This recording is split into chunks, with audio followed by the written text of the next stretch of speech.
back to my channel. Today's vlog ay maglilinis tayo dahil New Year po bukas. So, New Year's Eve this evening. So, 2 p.m. pa lang po dito sa Bahrain at kasalukuyan nasa break time tayo. So, ayun. Maglilinis tayo ng 1 oras. Actually, no, mga half hour lang siya kasi 30 minutes lang kasi bukas ko siya di-deep clean. So, lilinis ko lang siya. Yung banda doon lang. So, yeah. So, gana lang natin ng pang glass. Pwede na yan. Although, nakakasilap ito ng gold. So, punasan na lang ng maayos.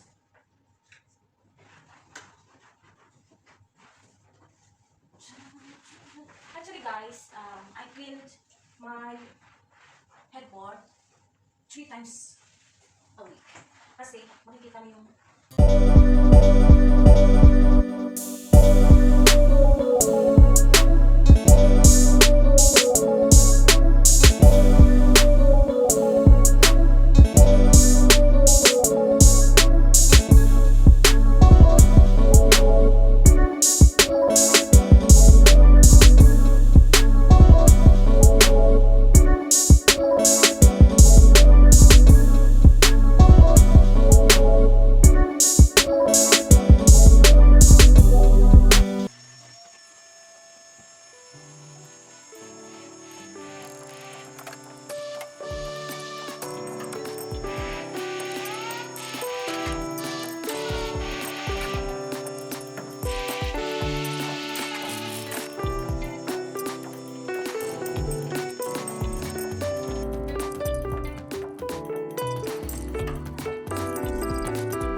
lang po ako. Wala na ang aking pamangkin. Aray. At dito po tayo mag-mumukbang sa bahay. Ay, mag-New Year. Dito ako mag-New Year sa bahay. So, ayun. As you can see, guys. So, hindi ko na featured lahat ng ano. So, meron tayong barbecue chicken. Magmumukbang na lang tayo. Pancit. It's 1:45 na. So, salad. Yeah. This is salad, Georgia. And I have warag enap. So, yeah. Ano tawag dito? Ano? Stuff grape leaves. So, yeah. Actually, kumain na ako. Kumain pa lang ako pala. So, sayang din kasi. So, i-vlog ko na. Dapat gano'n. Yeah. So, hindi ako prepare. Nasa baba kasi ako kanina. Nasa office. So, yun. Nakiki-internet. So, kiki-internet tayo kanina. So, nalate ako. Umakyat ako 12 na. Tingin ko ng oras, 12 na pala. So, maaga na naman ako makakatulog kasi nga ayoko matulog ng madaming laman yung aking tiyan. Ang sarap in fairness. Ang bango ng chicken. Itong barbecue. Grabe. Tsaka itong warag enap. Nabili ko lang siya sa Lulu last time. So, kinip ko lang siya kasi sabi ko, nag-craving kasi ako, guys. So, ang sarap niya.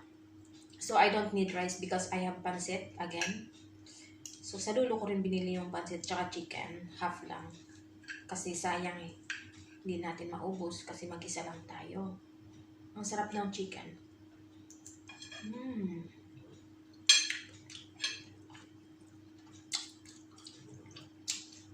Super sarap. So, hindi tayo mag-rice kasi yung warag enap, may rice po yan sa loob. Yung, yung grapes leaves, roll, stuff, ganon. So, ayan. Ang sarap niya. Nasa 380 feels. Biruin mo. 300, feels lang yun na hindi siya, bid. Ang dami niya sa loob. So, pag mag-order ka sa restaurant, siguro mga ilang piraso lang siya, 8. Nasa 1.4, mahal. Sarap. Rice yung nasa loob. Ay! So, hindi mo na kailangan ng rice. Tsaka madaling araw na, no? Actually, kumain ako nung morning lang ako kumain. Nag-ano ako ng breakfast. Normal food ko lang siya kasi ito rin ang kinakain ko pag dinner or lunch. Pinagsama lang. Hindi na ako kumain ng lunch. Tsaka dinner. So, tinawag ko.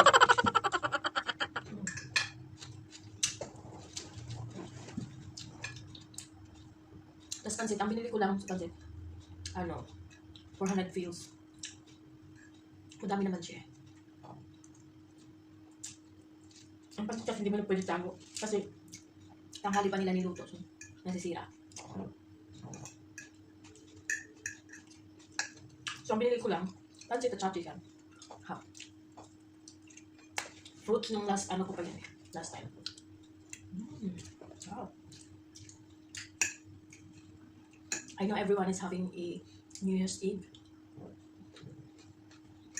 Sarap.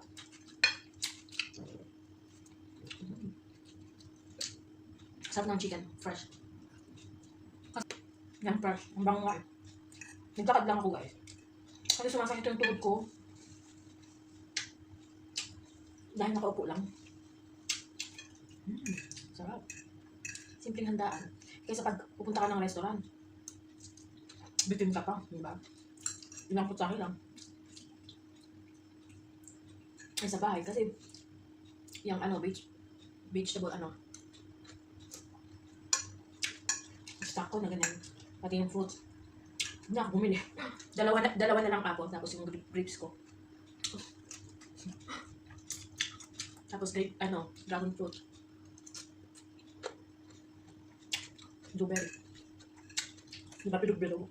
Sabi nila ilang piraso? 11? Ilan lang yan. Kung ano lang ang fruits dito sa fridge ko, yun na lang inhanda ko dyan. Kasi wala pa po akong pera. Wala pa akong sahod. So tipid-tipid lang. Ang chicken bili ko na half, 1 BD. Meron silang promo na 1 BD pero hindi ko gusto tandoori. So mas gusto ko yung yan. Kasi tandoori last time nakabili na ako. Matigas. Pasosyal tayo na yan. So ito na ang labas. Wala na. Yung prutas hindi na siya nagkalaw kasi busog na ako. Kasi yan ang nakabusog sa akin. Ilang piraso ba siya? As in, madami po siya, guys. Siguro mga 20 pieces yan. Yan. So, thank you. Ayan.